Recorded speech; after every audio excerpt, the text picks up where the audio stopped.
요즘 건강을 위해 하루 1만 보 걷는 분들 많으시죠?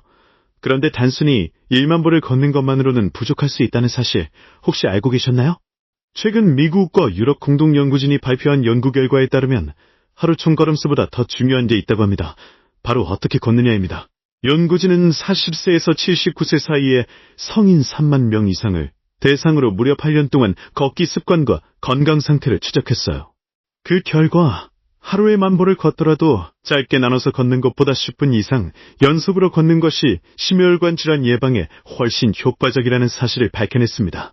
즉, 하루에 10,000보를 걷는다고 해도 그걸 1분씩 나눠서 걷는다면 신장 건강에는 큰 도움이 되지 않는다는 거죠.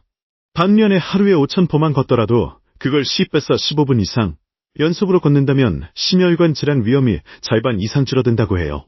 예를 들어볼게요. 하루 5,000보 이하를 걷는 사람 중 연속 걷기를 실천하지 않은 사람은 심혈관 질환 발생 위험이 15%였어요. 그런데 같은 걸음수라도 연속 걷기를 실천한 사람은 위험도가 7%로 낮아졌습니다. 사망 위험도 마찬가지입니다.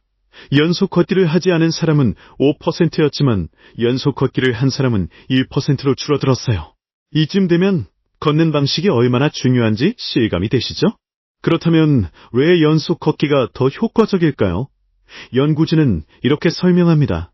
연속적으로 걷는 동안 심박수가 일정 수준 이상으로 올라가면서 심장과 혈관에 긍정적인 자극을 준다고 해요.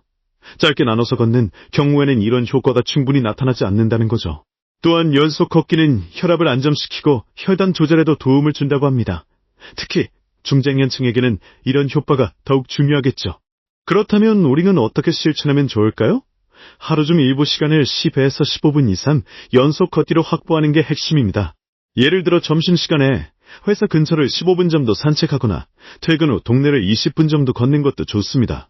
엘리베이터 대신 계단을 이용하거나 버스 정류장을 한두 정거장 앞에서 내려서 걷는 것도 좋은 방법이 될 수 있어요. 스마트워치나 건강 앱을 활용해서 연속 걷기 시간을 체크하는 것도 추천드립니다. 중요한 건 하루 총걸음수에만 집착하지 말고 연속 걷기를 실천하는 겁니다. 이제부터는 얼마나 많이 걷느냐보다 어떻게 걷느냐가 건강의 핵심입니다.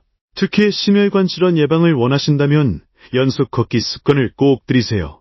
걷는 건 누구나 할 수 있는 최고의 운동이지만 제대로 걷는 게 더 중요하다는 사실, 오늘 꼭 기억해 주세요. 지금까지 영상이 도움이 되셨다면 구독과 좋아요 부탁드립니다. 건강한 하루 되세요.